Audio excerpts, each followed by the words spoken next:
పెహల్గాంలో పాకిస్తాన్ సృష్టించిన నరమేధానికి భారత్ గట్టి సమాధానం చెప్పింది. ఆపరేషన్ సింధూర్తో పాకిస్తాన్ వెన్నులో వణుకు పుట్టేలా చేసింది.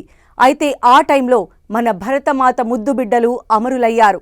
వారికి 10 టీవీ సెల్యూట్. ఈ అమరులకు మనం ఏమిచ్చి రుణం తీర్చుకోగలం? వారికి సెల్యూట్ చేయడం తప్ప. ఆపరేషన్ సింధూర్ శత్రువుకు గట్టి బుద్ధి చెప్పింది. కానీ ఆ విజయానికి మన భరతమాత తన 6 వీరపుత్రులను కోల్పోయింది.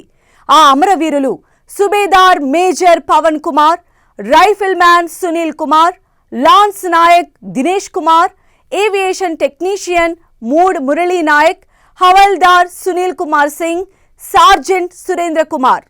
ఇవి కేవలం పేర్లు కాదు, ఒక కుటుంబానికి ఆధారం.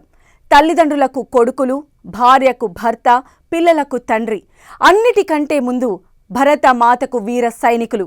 వారి త్యాగాన్ని ఎలా కొలవగలం? అమర జవాన్లకు 10 టీవీ జోహార్లు. జై హింద్.